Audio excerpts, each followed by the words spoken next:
जय जगन्नाथ देखंतु जय जगन्नाथ देखंतु ये हूँ लिंब फूल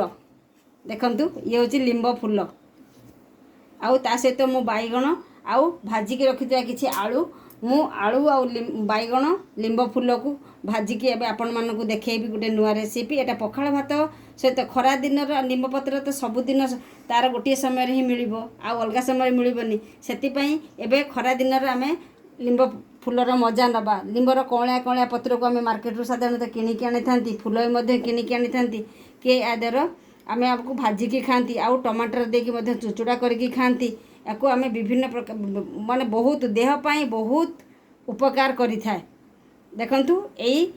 लिंब फूल भजा करने मुझे तेल नहीं फुटणा नहीं हलदी नहीं रसुण छेचा नहीं कंचा लंका नहीं पियाज नहीं आउ जीरा गुंडा नहीं बर्तमान एबे मु तेल कड़े बसई देछि देखंतु गरम हो गलानी एबे मु फुटण टिके पकई देबी आउ सेठी दुईटा लंका पकई देबी कंचा लंका देखो कटा है पियाज को पकईदेली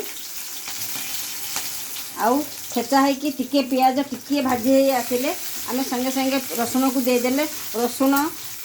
लाल हो पियाजटा टिके कंचा रही से पियाज टिके नरमी आसिले आम से समय कौन करवा छेचा है कि रखि रसुण को आम देदेबा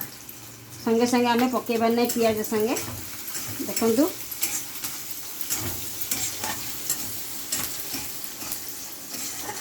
देखंतु लाल करके आम कटा करके लाल करके आम भाजबानी से समय रखाई ये बैगण कटा बैगण को आम देदेबा देखंतु कटा बैगण को ये देखिए मुझे आग टे भाजी नेबी बेसी समय ये लगे नहीं 2 ରୁ 3 मिनिट बैगणटा साधारणतः नरम था से शीघ्र हो जाए। देखंतु ये स्वाद अनुसार ये लुण दबा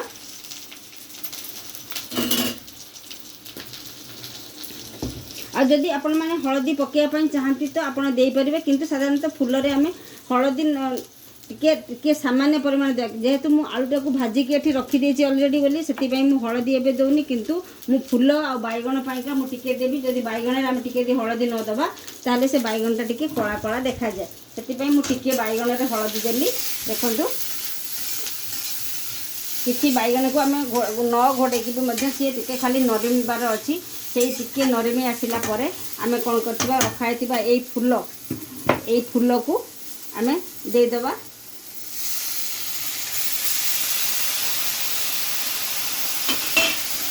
देखंतु देखंतु यार बास्ना आपण थरे करके खाते यार बास्ना रे आपण माने कहबे मु बार बार करके खाइबे देखंतु यार बास्नाटा को बहुत बढ़िया देखंतु लिंब फूल बैगणर भजा आपण को मो रेसिपी किपरि लागिबो आपण मते लाइक करिवे शेयर करिवे आउ कमेंट रे मध्ये लिखिवे ये रेसिपी आपण को केमिति लागिला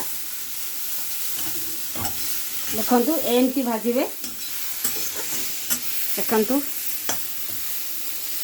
वर्षकर थरे आम देह को पिता जीवा दरकार आमे लिंब पत्र तो सब समय तो आम खाई पारिबानी आमर सीजन अनुजाई आम कौन करबा टिके लिंब पुता आम जेकोसी पिता टिके आम खाइबा देखंतु एमती भाजी आसबे देखंतु केते शीघ्र यहाँ हूँ बहुत शीघ्र हो जाए आ गरम गरम या पखाड़ भात संगे खाइबे आपन को बहुत स्वाद लगे आपन आज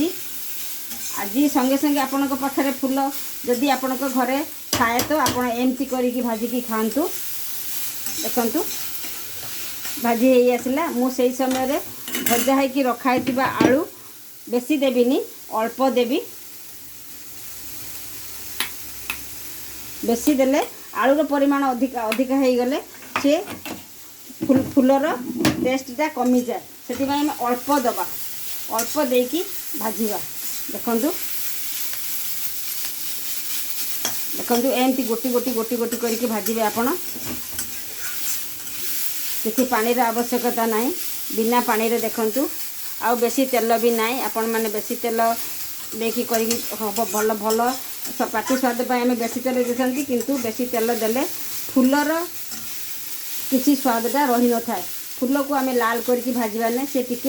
टिके कंचापन ता देहर थी ताहले आम देहपाई से बहुत लाभदायक।